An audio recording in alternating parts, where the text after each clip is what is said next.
This weekend, the final Tom Hardy Venom movie dropped in theaters. I've got Venom on the brain, so today I'm going to stop and rank every Venom movie from the worst to the best. Hi, my name is Sean, and I love to talk about movies and TV way too much. With that in mind, go ahead and join me down below in the comments section. Share your ranking of the Venom movies, and I threw Spider-Man 3 in there as well. My list isn't the right list. It's just my list, and I would love to see yours. And as a point of reference, as we go into this, they're all really close in my mind. All of them are fun but flawed. There's no obvious one that's the best or obvious one that's the worst. Different day of the week, different mood. It could completely shift the order of these movies. And also, if you're into Venom movies, I did a video a few years back when one of the other Venom movies came out on all of the Venom movies that almost happened, going all the way back to the 90s, a potential Topher Grace spinoff. Really enjoyed making that video. You can check that out somewhere around here when this video is done, where we talk about the Venom movies that did happen. Without further delay, let's get started. In last place, Venom: The Last Dance. And as I just said, in terms of overall quality of the writing and entertainment value, I don't think that this one is far off from the other two Venom movies.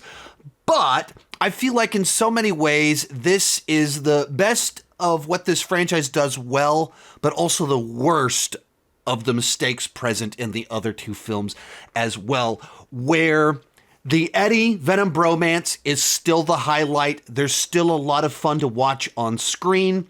Where it goes in the third act, how symbiote heavy this movie gets, great payoff, best third act that kind of really delivers what you want out of the lore from this franchise. And because it is that send-off movie, it's able to get a little bit more heartfelt and sentimental in the back half of the movie in a way that the other two movies didn't even attempt at all. And so in those regards, it's some of the best this trilogy has had to offer. But the other thing this franchise has always struggled with is consistent writing. All three of these movies feel like they were reworked in the editing room. All three of them feel like big chunks of the movie are missing. And that is certainly the case here, where a character is kidnapped towards the beginning of the movie and they don't do anything with that, and they do like a post-credit scene where the guy shows up.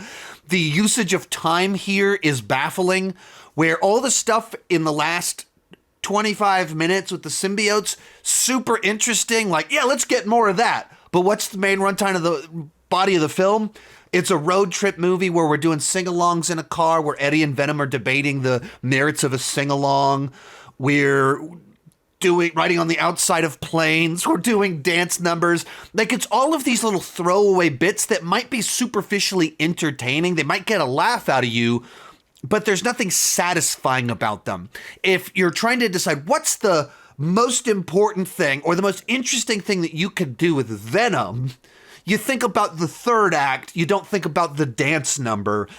And so for that reason, while I don't think it's substantially worse than the other two films, I do think it was more disappointing because they had the good ideas, but they didn't actually build on them. They didn't make that the focus of the movie, and instead it was the same stuff that we got in the previous two films. And so it just left me unsatisfied and disappointed that this is how we're closing things out. In third, the original Venom. This is a movie that when I first saw it in the theater, I didn't get it and didn't particularly enjoy it, was baffled by so many of the choices that were made by the film. And with time, it kind of grew on me. There's like this certain endearing quality to the film, as well as just that central relationship between Eddie and Venom.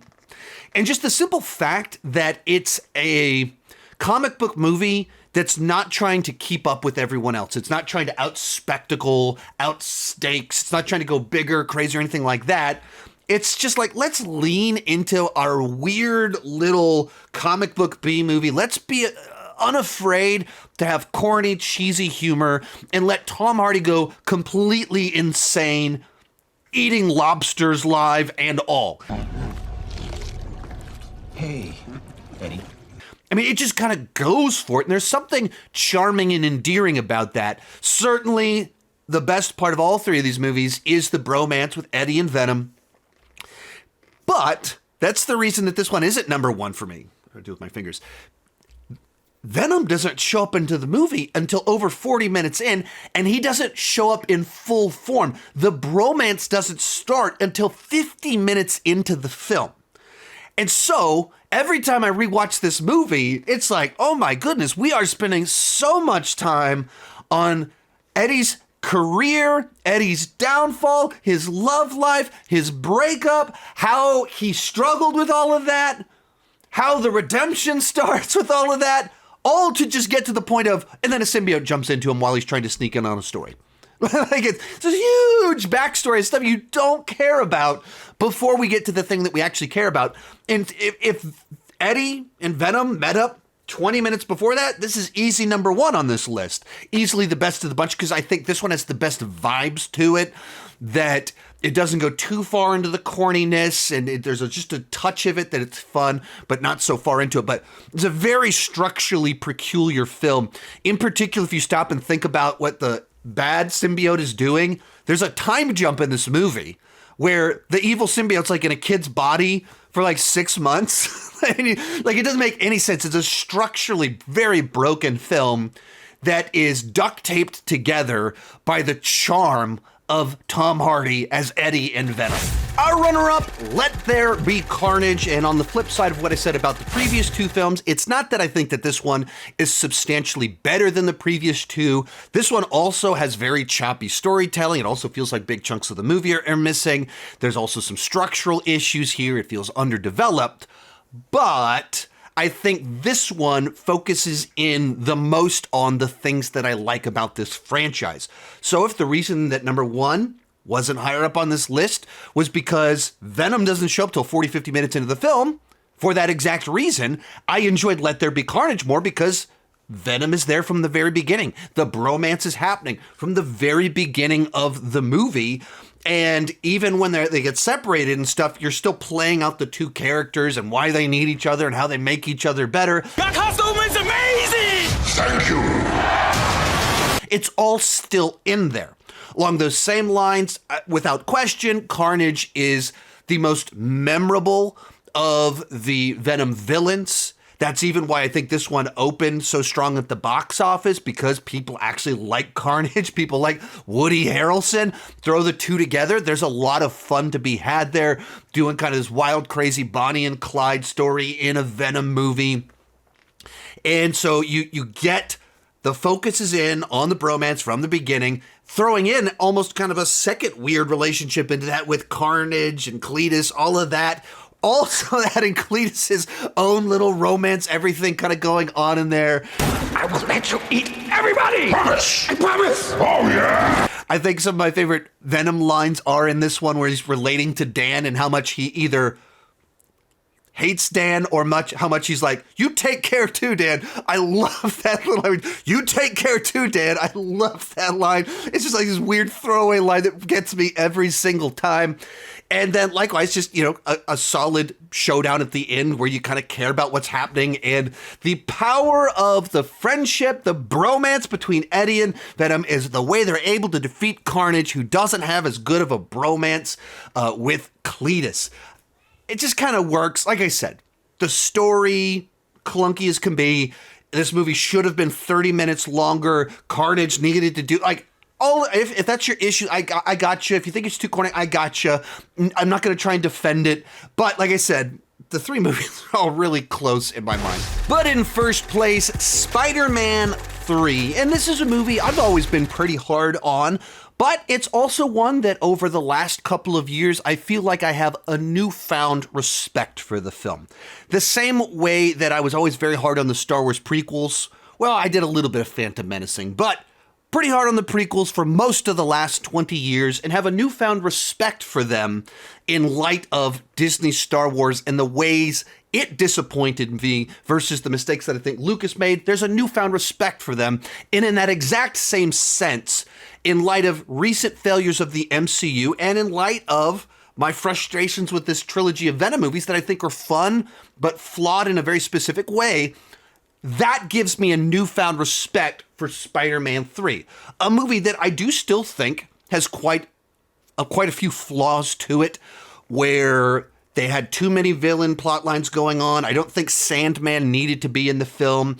It's very public knowledge that my close personal friend Sam Raimi did not want to have Venom in the film and didn't understand Venom.